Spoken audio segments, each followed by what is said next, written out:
अस्सलाम वालेकुम, welcome back to my channel Taraf Khan vlogs. I hope मेरी यूट्यूब फैमिली बिल्कुल ठीक ठाक होगी और अल्लाह का शुक्र है मैं भी बिल्कुल ठीक हूँ। अल्हम्दुलिल्लाह आज चौथा रोज़ा हो गया है और आज मैं चौथे रोज़े की अफ्तारी आप लोगों के साथ शेयर करूँगी। पूरा साल रमज़ान का कितना इंतज़ार रहता है ना, रहता है ना।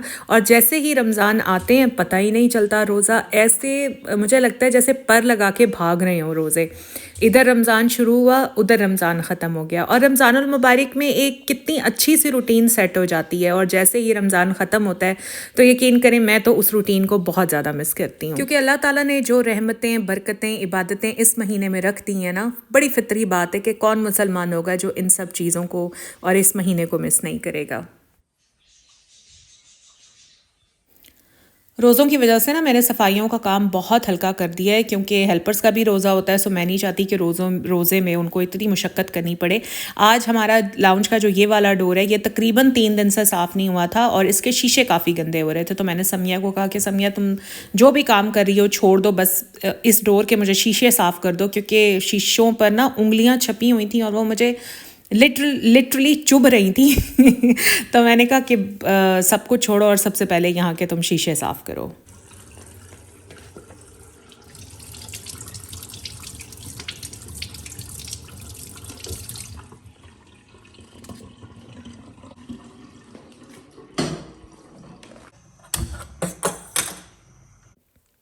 जब से रोज़े शुरू हुए हैं ना मेरी वॉक मिस हो रही है, मुझे बिल्कुल भी टाइम नहीं मिल रहा वॉक के लिए मेरे पास टाइम होता है, मगर वो होता है अफ्तारी के बाद का। और मुझे कमेंट्स भी आ रहे थे कि आप अफ्तारी के बाद वॉक किया करें। तो जनाब, अफ्तारी के बाद मेरा भी बड़ा दिल करता है वॉक करने का, बट अकेले रात को वॉक करना इज़ नॉट सूटेबल। सो मैं रात को अकेले वॉक करने के लिए नहीं जाती, क्योंकि मेरे हस्बैंड अफ्तारी के बाद लेज़ी हो जाते हैं, वो अपनी वॉक अफ्तारी से पहले ही कराते हैं। और अफ्तारी से पहले मैं इसलिए नहीं जा सकती क्योंकि मैं किचन में बिज़ी होती हूँ। लेकिन खैर इस चीज़ को मैंने बहाना नहीं बनाया, मैं घर में ही अपनी एक्सरसाइज कर लेती हूँ और 1 घंटे की पूरी एक्सरसाइज करती हूँ। और वो मैं कैसे करती हूँ, अफ्तारी के बाद जनाब मैं पहन लेती हूँ अपने जॉगर्स और इसको कहते हैं लेज़ली वॉक। आप यूट्यूब पे लिखेंगे ना लेज़ली वॉक, सामने आ जाएगी और आपको पता चल जाएगा। पूरे 35 मिनट्स मैं लेज़ली वॉक करती हूँ और उसके बाद मैं डंबल से अपनी आर्म एक्सरसाइजेस करती हूँ, क्योंकि मेरे आर्म्स बहुत मोटे हैं। देखें, किसी खातून को कहीं पर फैट आता है और किसी को कहीं पर फैट आता है। मेरा जो मैक्सिमम फैट होता है ना वो मेरे बाजुओं पर होता है। सो ये डंबल की एक्सरसाइजेस मैं करती हूँ और ये 3 kg का डंबल है, मेरे बेटे का है। मेरे बेटे के पास हर kg का डंबल है, तो मुझे जो भी चाहिए होता है मैं वो ले लेती हूँ। 3 kg के डंबल से मैं अपनी ये आर्म एक्सरसाइजेस करती हूँ एंड लिटरली इससे इतना फ़र्क पड़ा है ना मेरे बाजुओं को कि मैं आप लोगों को बता नहीं सकती। अच्छा, इसके अलावा भी मैं आर्म्स की बहुत ज़्यादा एक्सरसाइजेस करती हूँ, बट वो दिखाना मुनासिब नहीं था वीडियो में, मुझे अच्छा नहीं लग रहा था। मैंने रिकॉर्ड तो की थी बट इस तरह से अच्छा नहीं लग रहा था, मुनासिब नहीं लग रहा था, सो वो मैंने आपके साथ शेयर नहीं की। बट यूट्यूब अब बहुत ज़्यादा हेल्पफुल हो गया है, क्योंकि आपको वहाँ जिम ट्रेनर्स की प्रॉपर वीडियोस मिल जाएंगी आर्म फैट कम करने के लिए, बेली फैट कम करने के लिए, चेस्ट फैट कम करने के लिए, शोल्डर्स कम करने के लिए। तो मैं तो उन्हीं की वीडियोस देखती हूँ और वहीं से हेल्प लेती हूँ। अच्छा, तो यहाँ पर मैं बना रही हूँ घर में भल्ले। मैंने बेसन लिया है, उसमें मैंने नमक डाला है, थोड़ा सा मैंने ज़ीरा डाला है और गलती से इसमें मैंने लाल मिर्च डाल दी थी। आप लोगों ने नहीं डालनी, भल्लों में लाल मिर्च डालने की ज़रूरत नहीं होती। बस इसमें थोड़ा सा पानी डालकर इसको अच्छी तरह से मिक्स कर लेना है। और ये जो बैटर आपने बनाना है ना, ये आपने थिक सा रखना है। और मैं इसमें कोई बेकिंग पाउडर, बेकिंग सोडा मैं नहीं डालूँगी। मैं खाम में ना ये वाली चीज़ें यूज़ नहीं करती। बस जहाँ बहुत ज़्यादा ज़रूरत होती है वहीं पर मैं डालती हूँ। बहुत आसानी से, बड़ी जल्दी से ये भल्ले घर में बन जाते हैं और बहुत मज़े के बनते हैं। अच्छा, माश की दाल के भी बहुत अच्छे बनते हैं, बट मेरे पास अभी टाइम नहीं था। सो दही भल्लों में तो मैंने जब भी भल्ले यूज़ करने होते हैं तो मैं यही बेसन वाले ही बनाती हूँ।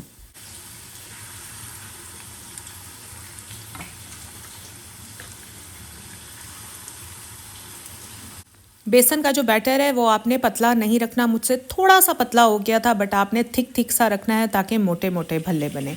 यहाँ पर ये देखें जी हमारे भल्ले बल्ले भल्ले देखें, वॉइस ओवर करना ना बहुत मुश्किल होता है, टंग इतनी ट्विस्ट होती है कि मैं बस आपको क्या बताऊँ। सो अगर कहीं पर कोई गलती से गलत लफ्ज़ निकल जाता है तो आप लोग मुझे एक्सक्यूज़ कर दिया करें। साथ ही यहाँ पर आलू बॉयल हो रहे हैं दही भल्लों के लिए और भल्ले हमारे यहाँ पर रेडी हो रहे हैं। अभी मैं आपको बताऊँगी कि ये भल्ले आपने यूज़ कैसे करने हैं। मैंने प्लेट में भल्ले निकाल लिए हैं, बस अब इसको अलग से रख देते हैं। यहाँ पर मैं तैयारी शुरू करती हूँ अभी फ़िलहाल अचार गोश्त बनाने की।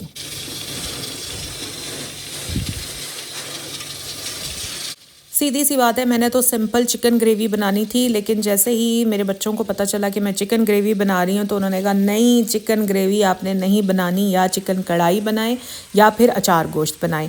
और अचार गोश्त बनाने के लिए ना पहले से माइंड बनाना पड़ता है, क्योंकि उसके लिए मोटी मिर्च लेनी पड़ती है, उसको मसाले से भरना होता है एंड ऑल दैट। काफ़ी इसमें मतलब टाइम कंज्यूमिंग काम होता है। और अभी रोज़ा अफ्तार होने में सिर्फ 1.5 घंटा था। मुझे आइडिया नहीं था पहले से कि मुझे अचार गोश्त बनाना पड़ जाएगा।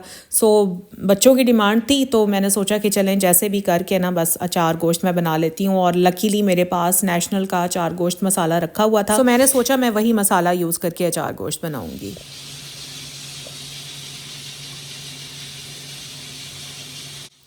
यहाँ पर मैं बना रही हूँ दही बल्ले। दही बल्ले तो ऑलमोस्ट हर ऑल्टरनेट डे पर होते ही हैं मेरे घर में। अगर एक दिन चना चाट होगी तो अगले दिन दही बल्ले होंगे, और ये मेन्यू पूरा रमज़ान चलता है, क्योंकि मेरे हस्बैंड को या दही बल्ले या फिर चना चाट लाजमी चाहिए होती है। अचार गोश्त का पैकेट मसाला जब आप यूज़ करते हैं तो उसके ऊपर सारी रेसिपी लिखी हुई होती है, बट मैं उस रेसिपी से नहीं बना रही, मेरी अपनी ही रेसिपी है। और हर औरत इस रेसिपी से बड़े आराम से बना लेती होगी यकीनन। रेसिपी मेरी अपनी है, बस इसमें मैं ऐड कर दूंगी अचार गोश्त मसाला पैकेट। सही है। अच्छा, यहाँ पर आपने देखा है मैंने फ्रोज़न प्याज यूज़ किया है। असल में हुआ ये था कि कल जब मैंने पुलाव बनाया था, ये मैंने उसके साथ सैलड बनाया था और ये सैलड बच गया था, तो मैं इस सैलड को फिर ज़ाया नहीं करती, मैं इसको हाथ के हाथ फ्रीज़ कर देती हूँ और अगले दिन फिर मैं इसको ग्रेवी के लिए यूज़ कर लेती हूँ। तो इस तरह हमारी जो प्याज है ना वो ज़ाया नहीं होती। चलें जी, अब मैं आपको बताती हूँ कि इन भल्लों को हमने यूज़ कैसे करना है। देखें, दही वगैरह सब कुछ मैंने रेडी कर लिया है। बस अब मैं इन भल्लों को आम टैप वाटर में इस तरह से डिप कर दूंगी और हार्डली मैं इनको 5 से 6 मिनट के लिए छोड़ दूंगी। 5 से 6 मिनट के अंदर अंदर ये भल्ले फूल जाएंगे और फिर हम इसको अपनी दही में ऐड कर लेंगे।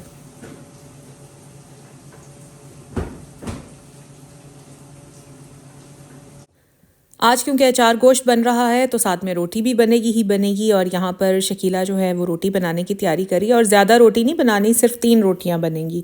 आई नो मेरे घर वाले ज़्यादा से ज़्यादा भी अगर उन्होंने खाई तो आधी आधी रोटी ही लेंगे, बाकी समिया और शकीला अपने लिए रोटी बना लेंगी।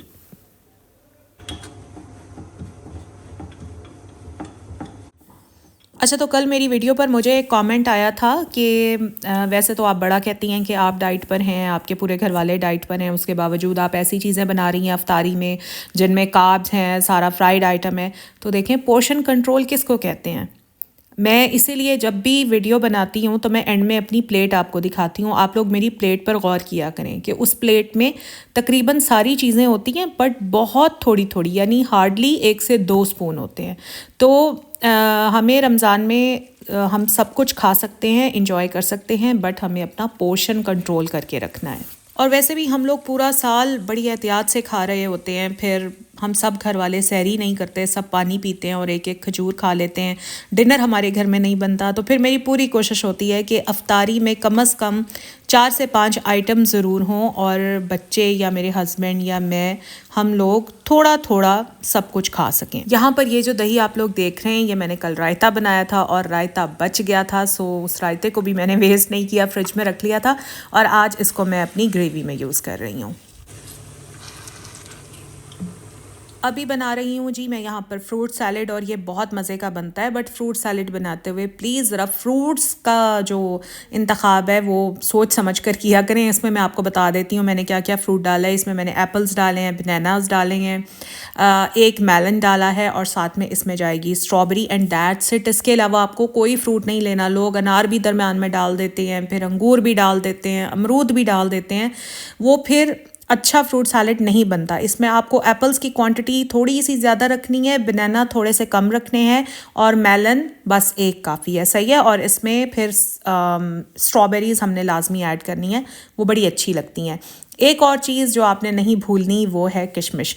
मुझे तो वैसे भी किशमिश बहुत अच्छी लगती है, और फ्रूट सैलेड खाते हुए जब किशमिश के दाने मुंह में आते हैं ना, बड़े ही मज़े के लगते हैं। और अभी मैंने समिया को जब कहा ना, मैंने कहा समिया मुझे किशमिश निकाल दो, तो समिया कहती बाजी किशमिश क्या होती है। मतलब 6-7 साल से ये मेरे घर में काम करी है और इसको पता है मैं हमेशा किशमिश ही बोलती हूँ, मगर समिया ने याद नहीं रखना होता कि किशमिश किसको कहते हैं। असल में ये किशमिश को कहती है सोगी, क्योंकि वो पंजाबी है, तो आई थिंक पंजाबी में सोगी सौगी कुछ इसी तरह से कहते हैं। तो खैर यहाँ पर जी फ्रूट सैलेड में हमने डालना है क्रीम।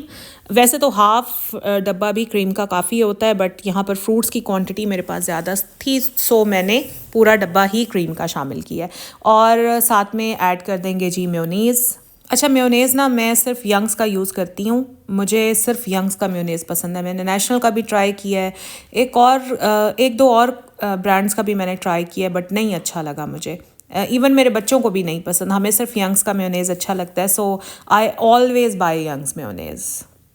थोड़ा सा बस हमने इसमें दूध ऐड करना है, इतना दूध नहीं डाल देना यार कि फ्रूट कश्ती बनकर उस दूध में तैरने लग जाए, बस इतना ऐड करना है। ऐसे समझें कि क्रीम और मेयोनेज़ को थोड़ा सा स्मूथ करने के लिए हमने इसमें दूध ऐड करना है, सही है। अच्छा, अब इसमें मैं डाल रही हूँ थोड़ा सा स्टीविया। आई थिंक मैंने एक छोटी चमची स्टीविया इसमें डाला है। आपके पास स्टीविया नहीं है तो आप एक छोटी चमची शुगर डाल दें, ज़्यादा शुगर नहीं डालनी क्योंकि फ्रूट्स ऑलरेडी मीठे होते हैं, इतना शुगर की ज़रूरत नहीं होती। इसमें मैंने थोड़ा सा सॉल्ट ऐड किया है, थोड़ी सी ज़्यादा मैंने काली मिर्चें ऐड की हैं क्योंकि काली मिर्चों का ही टेस्ट होता है इस सैलेड में। एंड बस इसको अच्छी तरह से कर लेंगे मिक्स। किशमिश मैं पहले डालना भूल गई थी, बट मैंने आपको वॉइस ओवर में बता दिया था कि इसमें किशमिश लाजमी ऐड करनी है। यहाँ पर मैं आपको दिखा भी रही हूँ कि मैंने किशमिश ऐड कर दी है। बस अब इसको अच्छी तरह से मिक्स कर लेंगे और इसको डिश आउट कर लेंगे।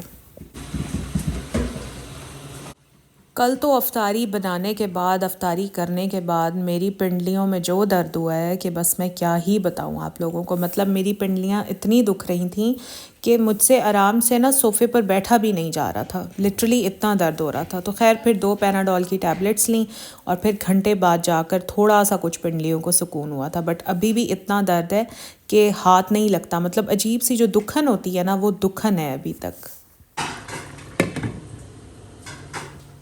तो यहाँ पर अभी मैं बना रही हूँ दही बल्ले, और दही बल्लों की जो रेसिपी है वो मैं आप लोगों के साथ पहले ही शेयर कर चुकी हूँ। आज दही में मैंने जो मेरे फ्रोज़न चटनी क्यूब्स थे वो डाल दिए थे, वो मेल्ट हो गए थे। तो दही को अच्छी तरह मैंने मिक्स करने के बाद बस बाकी सारी चीज़ें डाल दी थी।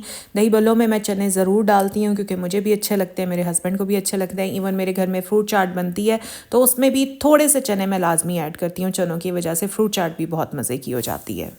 अच्छा, बाज़ार में जो दही बल्ले मिलते हैं ना, आप लोग नोटिस कीजिएगा, उसमें आलू बहुत कम होते हैं और बूंदियाँ भर भर के डाली हुई होती हैं। यानी अगर आप एक प्लेट दही बल्ले की बनवाएं तो उसमें आई थिंक एक भल्ला होता है, ढेर भर के बूंदियाँ डाली हुई होती हैं और बहुत ही कम आलू होते हैं। और मुझे इस तरह के दही बल्ले बिल्कुल नहीं अच्छे लगते। मुझे दही बल्ले अच्छे लगते हैं जिसमें हर चीज़ प्रॉपर क्वांटिटी में हो, मतलब बूंदियाँ भी अच्छी क्वांटिटी में हो, आलू भी अच्छी क्वांटिटी में हो। और ये देखें जी, भल्ले यहाँ पर ये फूल चुके हैं। अब बस मैं इन्हें इस तरह से स्क्वीज़ करके ना और शामिल कर लूँगी और इन्हें बस हम अच्छी तरह से मिक्स कर लेंगे।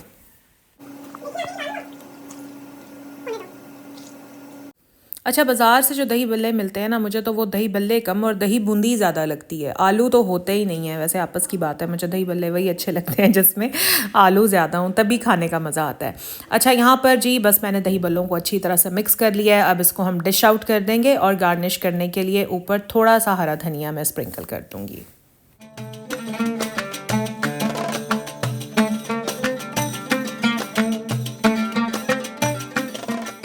अल्लाह का शुक्र है, आज बहुत टाइम पर अफ्तारी बन गई थी और आज पकौड़े बहुत मज़े के बने थे। पकौड़े अच्छे बनाने की एक ही ट्रिक है कि आपने इसमें बेसन कम से कम रखना है।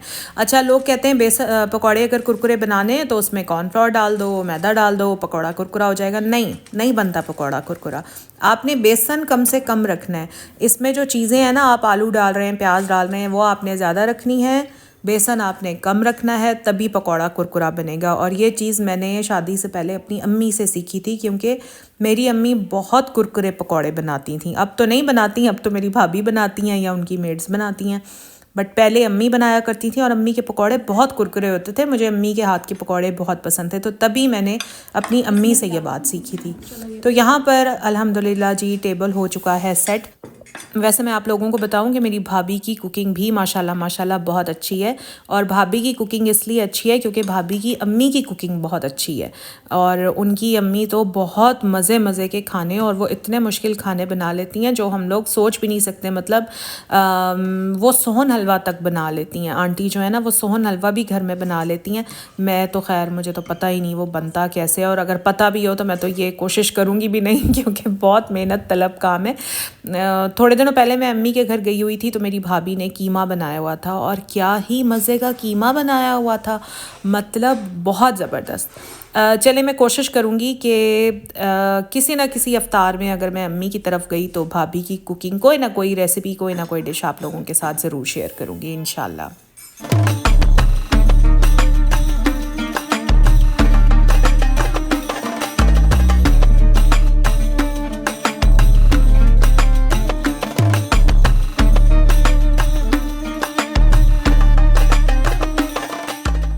अल्हम्दुलिल्लाह रोज़ा अफ्तार हो चुका है और हम सारे यहाँ पर बैठकर अफ्तारी कर रहे हैं। अल्हम्दुलिल्लाह अल्लाह पाक की दी हुई नेमतों का जितना शुक्र अदा किया जाए उतना कम है।